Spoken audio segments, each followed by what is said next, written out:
कुरुक्षेत्र में योद्धाओं के सब बिखरे हुए पड़े हैं। मांस भोजी जो गीद कोए जो है वो जहां मर्जी आकर बैठ जाते हैं और उन सबों के ढेर से मांस नोचने लग जाते हैं। उन घायल उन जो है सबों के बीच में घायल अवस्था में पड़ा हुआ है दुर्योधन, अभी मरा नहीं है, प्राण नहीं निकले।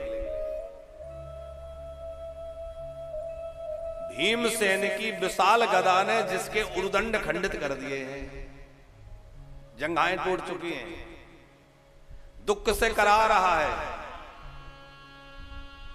वो गीद कोए आदि जो है ना, वो दुर्योधन को भी मरा हुआ समझ करके उसके ऊपर आकर बैठ जाते हैं। अब वो उनको भगाता है, भगाते भगाते संतप्त हो गया और उसी अवस्था में उसका मित्र अश्वत्थामा उससे मिलने के लिए आया। और जब देखा तो हृदय अश्वत्थामा का भर आया और आंख से आंसू बहने लगे। कहा, मित्र, मैंने तुम्हारा वो वैभव देखा और आज तुम्हारी यह दशा देख रहा हूं। अश्वत्थामा को विचार करना यह चाहिए था कि भैया पाप के रास्ते पर चलने वाला चाहे जितना बड़ा वैभवशाली हो जाए, एक दिन उसकी ऐसी दशा होती है। ये शिक्षा लेनी चाहिए इस प्रकरण से। लेकिन अश्वत्थामा ने वो शिक्षा तो नहीं ली और उल्टे उसको दिलासा देने लग गया। मित्र, कदाचित तुमने मुझे अपना सेनापति नियुक्त किया होता तो आज आपको ये पराजय का मुख नहीं देखना पड़ता। तुमने पितामह भीष्म पर ज्यादा विश्वास किया, उनको अपना सेनापति नियुक्त किया। वो तो सदा सर्वदा से ही पांडवों के हितैषी रहे हैं, उन्होंने ठीक से युद्ध नहीं किया और तुम्हें देखो मृत्यु सैया तक पहुंचा दिया। दुर्योधन ने कहा, जो होना था सो हुआ। मित्र, अब किसी को क्या दोष दें, हमारे भाग्य का दोष है। लेकिन मित्र, मुझे तकलीफ इस बात की है कि वो पांचों के पांचों जीवित बैठे हैं। अरे मेरा एक भी भाई नहीं बचा। उनमें से एक दो भी मरे होते तो कम से कम मेरे हृदय को शांति होती कि चलो वो भी दो चार मर गए। वो पूरे बैठे हैं, मेरे सारे चले गए। इस बात का बहुत दर्द है, बहुत पीड़ा है। अश्वत्थामा ने कहा, अच्छा तो क्या तुम मरने से पहले पांडवों की मृत्यु देखना चाहते हो? बोले, इच्छा तो यही थी पर अब ये पूरी नहीं हो सकती। अश्वत्थामा बोला, मैं पूरी करूंगा, क्योंकि मैं तुम्हारा मित्र हूं और मित्र का धर्म है अपने मित्र की इच्छा पूरी करना। स्वामी जी, मित्र का धर्म है मित्र की इच्छा पूरी करना, लेकिन मित्र का यह धर्म नहीं है कि मित्र कुएं में कूद रहा है तो पीछे से और धक्का लगाए कि तेरी इच्छा है कुएं में कूदने की तो ले मैं धक्का लगा दूं। ये धर्म है क्या? अरे धर्म यह है कि मित्र कहे, नहीं नहीं कुएं में मत गिरो, समझाए।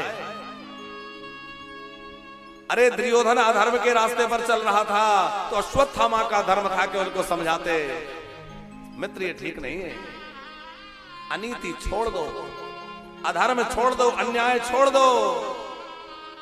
और पांडव तुम्हारे भाई ही तो हैं, एक ही रक्त तो है। लेकिन अश्वत्थामा ने कभी अपने मित्र दुर्योधन को समझाया नहीं और अंतिम इच्छा पूरी करने के लिए तत्पर हो गया।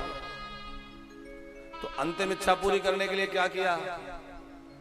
सोचा कि पांडवों को ऐसे तो मैं नहीं मार सकता, वो बलवान है, मैं अकेला हूं। एक वृक्ष के नीचे बैठकर सोच रहा था, रात्रि का समय था। उस वृक्ष के ऊपर जो है तमाम कौए के बच्चे एक घोंसले में थे। एक उल्लू आया और उल्लू ने सोते हुए कौए के सारे बच्चों को मार डाला। उल्लू जो है रात्रि में जाता है और कौए के बच्चों को मार डालता है। वो तो थोड़े बहुत जो बच जाते हैं उनसे उनका वंश चलता है, ढूंढ ढूंढ के मारता है।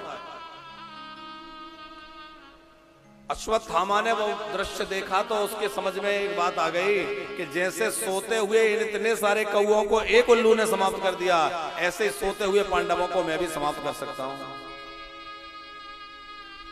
गुरु किसको बनाया? उल्लू को।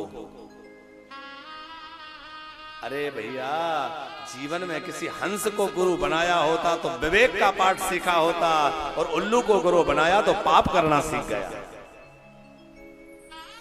इसलिए जीवन में सावधान रहिए कि हमें अपना आदर्श किसे बनाना है। गुप्ता जी, हमारे समाज की सबसे बड़ी विडंबना क्या है? हमारे बच्चे महापुरुषों को आदर्श नहीं मानते। वो नचइये गवैये जो है ना, उनको आदर्श मानते हैं। और नचइये गवैयों को आदर्श मानेंगे तो बतलाइए सदाचारी समाज का सृजन होगा? संभव नहीं है। वो उसकी चौथी बीवी छूट गई, उसने 5वां विवाह कर लिया, पर वो अखबारों वाले भी बस बड़ी मसाला लगा लगा के वो सब छापते रहते हैं। इन फिल्मी एक्टरों के लिए हमारे बच्चे जब तक अपना जीवन का आदर्श मानते रहेंगे तब तक उनका जीवन सदाचारी नहीं हो सकता। जिस दिन महापुरुषों को, ऋषियों को अपने जीवन का आदर्श मानेंगे, उस दिन बच्चे सदाचारी और संयमी हो जाएंगे साहब, धर्म के रास्ते पर चलने वाले हो जाएंगे।